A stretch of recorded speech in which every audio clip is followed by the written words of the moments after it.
1 साल बीत चुका था। ढोलकपुर वापस शांत था। गांव के लोग फिर से खुशी से जीने लगे थे। हर पूर्णिमा को लोग एक दिया जलाकर ठुन ठुन ठुन साहुर को याद करते थे। पर एक रात कुछ ऐसा हुआ जो फिर से सब कुछ बदल के रख दिया। लाशें फिर से मिलने लगी। हर 2 दिन बाद किसी न किसी के घर के सामने एक कटी हुई लाश पड़ी होती। गांव फिर से कांप उठा। एक दिन सब लोग महाराज के पास पहुंचते हैं और रो रो कर गांव की घटनाओं के बारे में बताते हैं। रात को महाराज 2 सेनापतियों से कहते हैं, जाओ और खोजो इस कांड के पीछे कौन है। लेकिन सुबह सिर्फ उनकी लाशें लौट कर आईं। एक का सिर था ही नहीं, दूसरे के पैर कट चुके थे।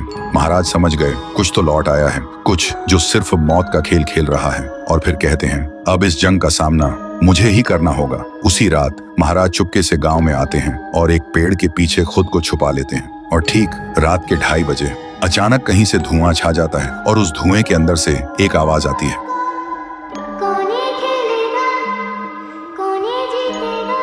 और फिर धुएं के बीच से निकलती है एक गुड़िया, गोल आंखें, एक बेजान सी मुस्कान, लेकिन चेहरा मौत का पैगाम।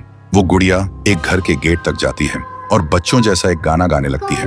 उसके गाने की आवाज सुनकर एक आदमी बाहर आता है और अगले ही पल वो गुड़िया उसका सिर चबा जाती है। वो आदमी तड़प तड़प के वहीं जमीन पर गिर जाता है। महाराज सब कुछ देखते हैं। उनकी आंखें भर जाती हैं। उन्हें समझ आ जाता है इसके सामने जाना मतलब खुद का अंत लिखना है। अगली सुबह गांव के लोग इकट्ठा होते हैं। महाराज कहते हैं, ये पिछले भूत से भी ज्यादा डरावनी है। इसे सिर्फ वही हरा सकता है जो मौत को पहले ही हरा चुका है। और फिर एक पूर्णिमा की रात सब लोग दिया जलाकर पुकारते हैं, आप वापस आइए, आपके बिना ये गांव जिंदा तो है पर जीने जैसा नहीं। तभी एक आवाज गूंजती है, और उसी देह की आग से एक जलता हुआ पेड़ बनने लगता है और उसी पेड़ में से ठुन ठुन ठुन साहुर निकलता है। तभी फिर से वही धुआं छा जाता है और उसके साथ ही एक आवाज।